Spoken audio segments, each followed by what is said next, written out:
नमस्कार, वंदे मातरम। स्वागत है आप सभी का आपके अपने channel BSc M with Shivam में और मैं शिवम दुबे आपका बहुत-बहुत स्वागत करता हूं। जी हां, आज हम बात करेंगे बीए, बीएससी, बीकॉम तीनों के लिए जो कॉमन सब्जेक्ट है, भोजन, पोषण एवं स्वच्छता, फूड, न्यूट्रिशन, हाइजीन, जिसमें हमने आपको बोला था कि 4 यूनिट पढ़नी है। 3 यूनिट को हम बहुत ही बेहतरीन तरीके से कंप्लीट कर चुके हैं और चौथी यूनिट की हम बात कर रहे थे। तीसरी यूनिट पे थोड़ा-सा हमने ब्रेक लगाया था। फोर्थ यूनिट की हम बात कर रहे थे, तो फोर्थ यूनिट में हमने पढ़ लिया था समाज में प्रचलित विभिन्न बीमारियों के कारण पोषण की आवश्यकता। ये सारी चीज़ों में हमने मधुमेह, उच्च रक्तचाप और मोटापा, कब्ज, दस्त, आंत्रज्वर, ये सारी चीज़ें हम बेहतरीन तरीके से कंप्लीट कर चुके थे। अगर आपने वीडियो नहीं देखा है तो हम आपको लिंक डिस्क्रिप्शन में दे देंगे, आप देख लीजिएगा। और साथ ही आपको बता दें कि आपका ये जो एग्ज़ाम है, बहुत सारे क्वेश्चंस आ रहे हैं बच्चों के कि जो हमारा एग्ज़ाम है सर ऑब्जेक्टिव होगा या रिटन होगा। तो हम आपको बता देना चाहते हैं कि ये एग्ज़ाम मोस्टली जितनी भी यूनिवर्सिटीज़ हैं, सारी की सारी यूनिवर्सिटीज़ में आपका जो एग्ज़ाम है वो लिखित होगा और कुछ यूनिवर्सिटीज़ में हो सकता है ऑब्जेक्टिव करवा लें। लेकिन आशा तो यही है कि रिटन ही एग्ज़ाम हो, फिर भी आप अच्छे से, बहुत अच्छे से पता कर लें, है ना? और अगर लिखित होता है तो बेहतरीन है, और अगर ऑब्जेक्टिव भी होता है तो हमने सारी चीज़ें पॉइंट टू पॉइंट बताई हैं, कुछ भी ऐसा-वैसा नहीं बताया है ना? बिल्कुल पॉइंट टू पॉइंट चीज़ें बताई हैं, तो आपके लिए वो भी बहुत ही फ़ायदेमंद साबित होंगी, है ना? तो देख लीजिए वहाँ से। आज हम बात करेंगे 4th यूनिट में जो रह गया था, थोड़ा-सा रह गया था, इसमें क्या रह गया था? आहार पोषण में सुधार के लिए जो राष्ट्रीय और अंतर्राष्ट्रीय कार्यक्रम और नीतियाँ हैं, वो रह गई थी, तो आज हम उनकी बात करेंगे। और साथ ही में ये टॉपिक भी रह गया था, प्रतिरक्षा बढ़ाने वाला भोजन, है ना? ये 2 टॉपिक रह गए थे, तो आज के बाद क्या है, 4th यूनिट कंप्लीट हो जाएगी, केवल 3rd यूनिट बचेगी और 3rd यूनिट को भी बहुत जल्द हम कंप्लीट कर लेंगे। और साथ ही कोशिश तो ये रहेगी कि आपको बहुत ही जल्द सारे सब्जेक्ट्स की मैराथन भी आपको दे दें। फिजिक्स की, मैथ्स की मैराथन देंगे, बीएससी फर्स्ट ईयर हो, सेकंड ईयर हो या 3rd ईयर हो। बहुत जल्दी हम मैराथन डालने वाले हैं आपके एग्ज़ाम से पहले, और सारी चीज़ें एक ही वीडियो में कंप्लीट करने की कोशिश करेंगे। ठीक है? तो बने रहिए हमारे साथ और सब्सक्राइब कर लें अपने परिवार वीएससी एम विद शिवम को। तो चलिए स्टार्ट करते हैं वीडियो को बिना टाइम वेस्ट किए हुए। सब्सक्राइब करें अपने परिवार बीएससी एम विद शिवम को और बेल आइकन सेट करें ऑल पे।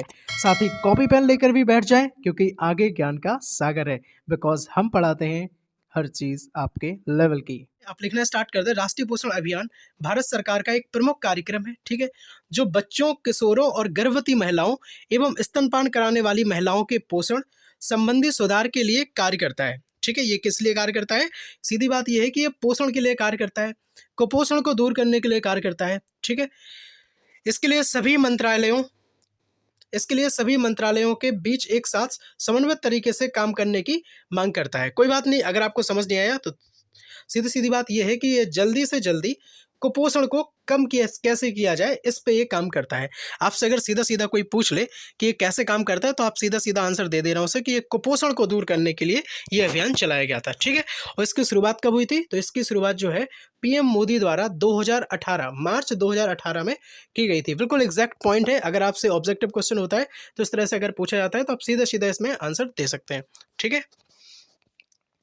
राष्ट्रीय पोषण माह है क्या? 2018 में क्या थीम थी इसकी? तो भाई साहब 2018 में जब हम बात करें तो इसकी टोटल 8 थीम थी। कितनी थी? 8 थीम थी, और आठों थीम उसको देख लें। पहली थी प्रसवपूर्ण देखभाल, ठीक है? मतलब प्रसवपूर्ण देखभाल। दूसरा है सर्वोत्कृष्ट स्तनपान, ठीक है?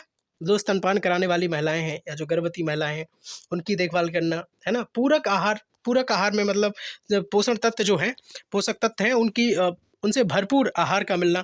एनीमिया, है ना? ये सब नहीं होना चाहिए। विकास की निगरानी, शिक्षा, ठीक है? और आहार और लड़कियों के विवाह की उम्र, स्वच्छता और सफाई और खाद्य सुदृढ़ीकरण, ठीक है? ये सारी चीज़ें इसकी थीम थी, आप लिख लें।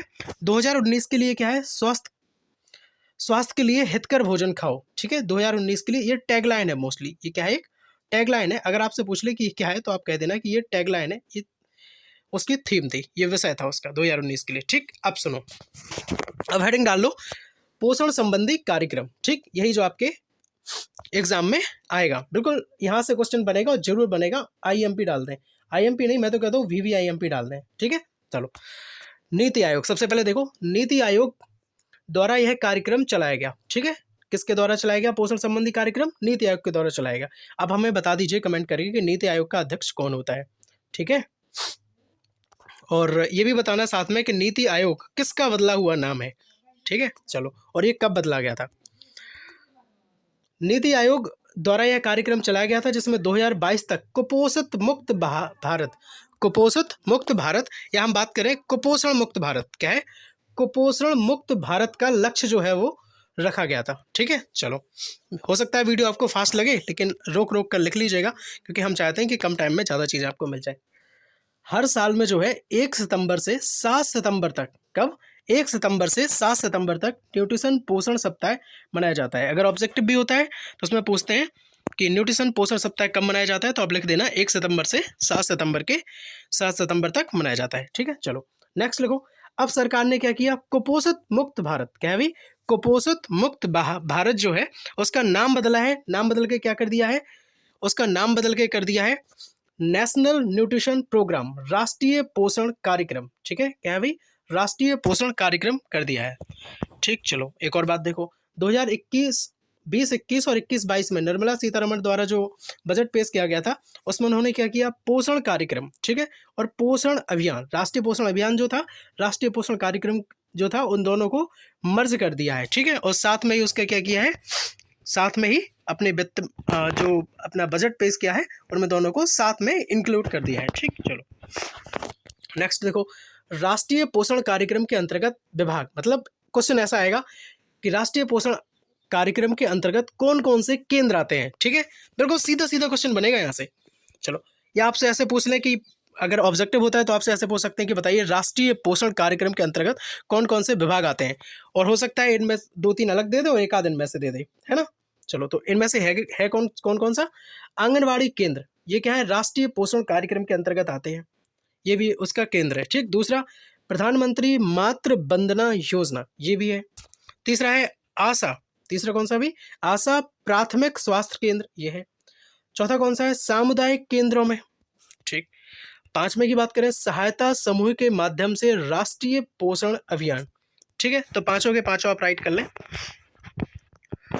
वर्तमान में चल रहे, अब हम बात करते हैं, हेडिंग डाल लीजिए, वर्तमान में चल रहे राष्ट्रीय पोषण अभियान कार्यक्रम कौन कौन से हैं। हो सकता है ऐसे आ जाए, लेकिन ये जो क्वेश्चन है बहुत ही इंपॉर्टेंट है। साथ ही में आप परेशान ना हो, बाद में हम क्वेश्चन भी करेंगे, है ना, क्वेश्चन से भी देखेंगे किस तरह से। देखो कौन कौन से कार्यक्रम चल रहे हैं वर्तमान में, तो नाम है इनके एकीकृत बाल विकास योजना। ठीक है, नंबर 2 कार्यक्रम है, पहला कौन सा है, एकीकृत बाल विकास योजना। नंबर 2 कौन सा है, विशेष पोषण कार्यक्रम। ठीक है चलो, थर्ड की बात करें, मध्याह्न भोजन कार्यक्रम। ठीक है चलो, फोर्थ की अगर हम बात करें, राष्ट्रीय पोषण संबंधी, है ना, एनीमिया प्रोफिलैक्सिस प्रोग्राम। ठीक चलो, 5 नंबर की अगर हम बात करें तो वो है राष्ट्रीय गोइटर कंट्रोल प्रोग्राम। ठीक, अब देखो राष्ट्रीय गोइटर कंट्रोल है क्या, इसमें आयोडीन से बच्चों को आयोडीन की कमी हो जाती है, इसके लिए प्रोग्राम चलाया जा रहा है जिससे बच्चों को आयोडीन की कमी ना हो, बच्चों को क्या, किसी को भी आयोडीन की कमी ना हो। ठीक है,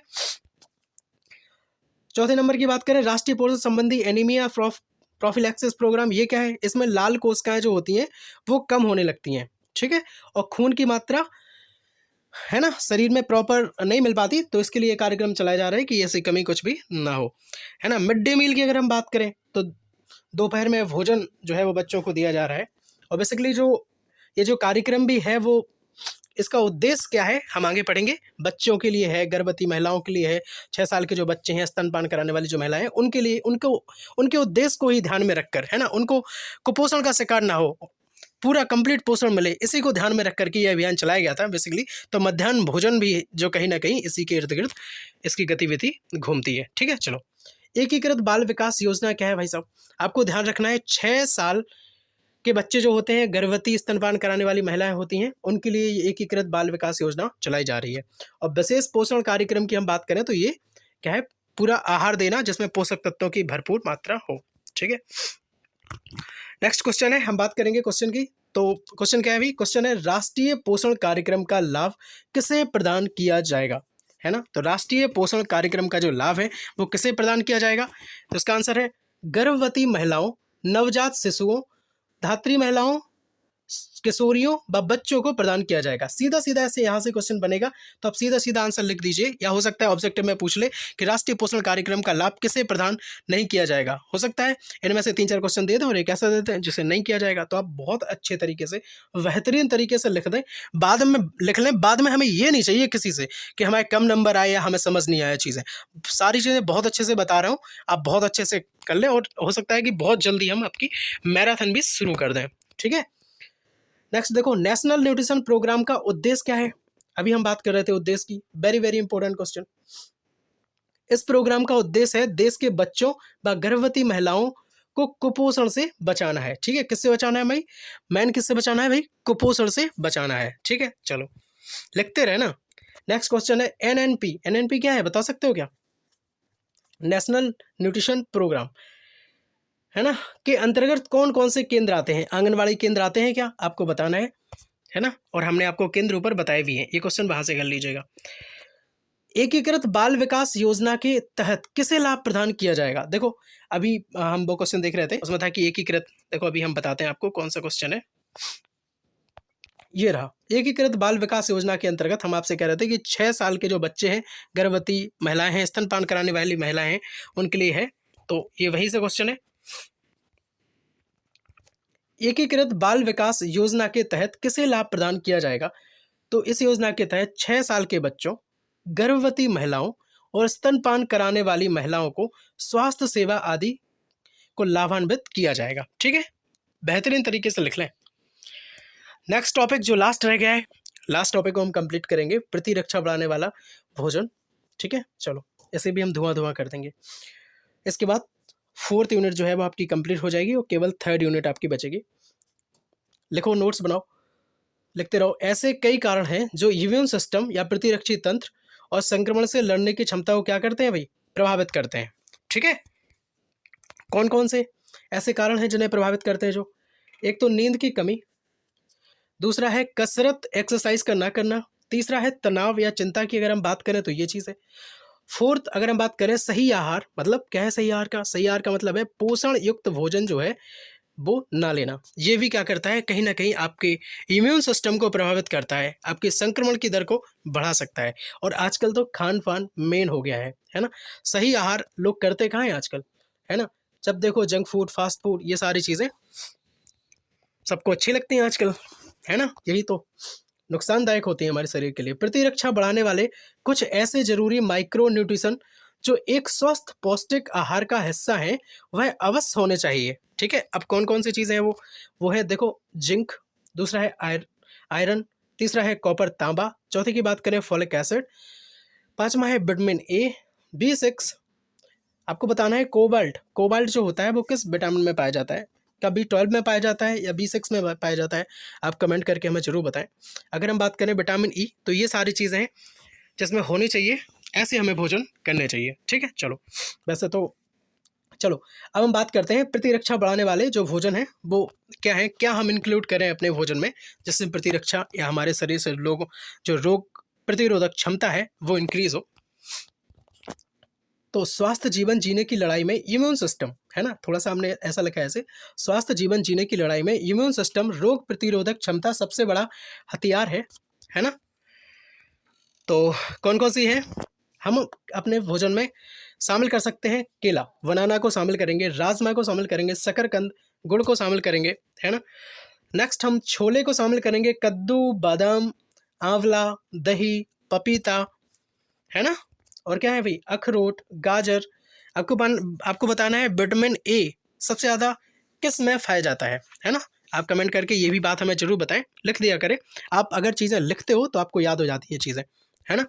चलो हरे पत्तीदार सब्जी, किशमिश, खट्टे फल, लहसुन, ये सब में क्या होता है, ये सब अगर आप खाते हैं तो आपकी प्रतिरक्षा जो तंत्र है, इम्यून सिस्टम आपका है वो ज़्यादा स्ट्रांग हो जाएगा, जिससे क्या होगा, संक्रमण भी नहीं होगा, साथ ही में किसी भी रोग से लड़ने की क्षमता भी आपके अंदर आ जाएगी। तो इसीलिए कहते हैं ना, किसी को जल्दी जुकाम हो जाता है, जल्दी फीवर आ जाता, तो वो सारी चीज़ें नहीं हो जाती, नहीं होंगी, है ना। सब्सक्राइब कर लें अपने परिवार BSc एएमएस शिवम को, जो बात करता है सिर्फ और सिर्फ आपके हित की, और आपके हित की कैसी, राष्ट्र हित की बात करता है ना। कई ऐसे कोर्सेस होते हैं जो पेड कोर्सेज बेचते हैं या कोचिंग वगैरह करवाते हैं, तो हम चाहते हैं कि ये ताबूत की कील बनकर एक आपके सामने है। ताबूत की कील का मतलब ये है कि सारी चीज़ें बिल्कुल मुफ्त हम देना चाहते हैं, और मुफ्त देना चाहते हैं का मतलब ये है कि बहुत सारी चीज़ें, कोशिश है कि सब कुछ आपको यहाँ पे बीए, बीएससी, बीकॉम आने वाले समय में तो ऐसा रहेगा कि सारी चीज़ें आपको यहाँ पे मिल जाएँगी, क्योंकि अभी तो सब स्टार्ट किया हुआ है। बाकी सारी चीज़ें जब बहुत सारे लेक्चर्स इसमें कंप्लीट हो जाएँगे तो किसी को भी कोई प्रॉब्लम नहीं होगी। देखो विक्रय कला की अगर हम बात करें, तो अगर आपने ये नहीं देखा है विक्रय कला का सिलेबस, तो हमने ये भी बेहतरीन तरीके से बताया है। पूरी यूट्यूब पे आप सर्च कर लेना, मैं चैलेंज के साथ कह सकता हूँ, कहीं पे भी सर्च कर लेना, इतना बेहतरीन तरीके से टॉपिक वाइज सारी चीज़ें आपको कहीं नहीं मिलने वाली, है ना। अगर बीए, बीएससी, बीकॉम के लिए ये भी जो है विक्रय कला का हमने यूनिट 1 का निचोड़ हमने आपको दिया था।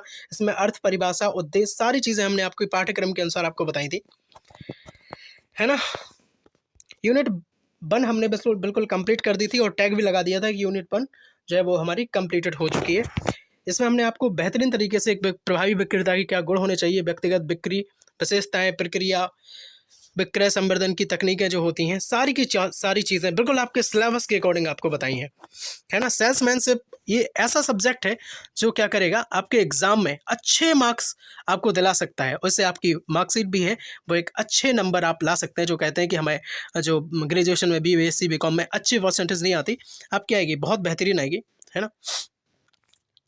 अब बस लगे रहें, पढ़ते रहें, क्योंकि एग्ज़ाम कभी भी हो सकते हैं, और हम आपके लिए पूरा समर्पित हैं। कोशिश तो यही है कि सारी चीज़ें एग्ज़ाम्स के पहले कंप्लीट हो जाए। तो पोषण के प्रकार, अल्प पोषण, अति पोषण, सारी चीज़ें बेहतरीन तरीके से हमने बताई हैं, ठीक है। ये भी हमने आपको सारा कुछ बताया है।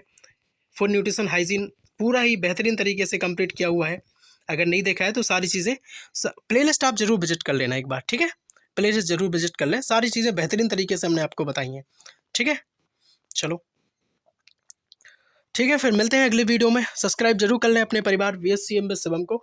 और कहते हैं कि हमारे पास नोटिफिकेशन नहीं आता, नोटिफिकेशन इसलिए नहीं आता क्योंकि आप इस बेल आइकन को ऑल पे नहीं रखते हैं। अगर आप ऑल पे रखेंगे तो नोटिफिकेशन तब भी क्लास आ जाएगी, ठीक है। और कोशिश करेंगे कि जल्दी जल्दी क्लास आए। अभी थोड़ा सा टाइम लग गया, 2-3 दिन में क्लास आती है, लेकिन अब कोशिश रहेगी जल्दी क्लास आए, ठीक है। तब तक मस्त रहिएगा, खूब अच्छी तरीके से पढ़ाई में व्यस्त रहिएगा। मिलते हैं अगली वीडियो में, तब तक के लिए जय हिंद, वंदे मातरम।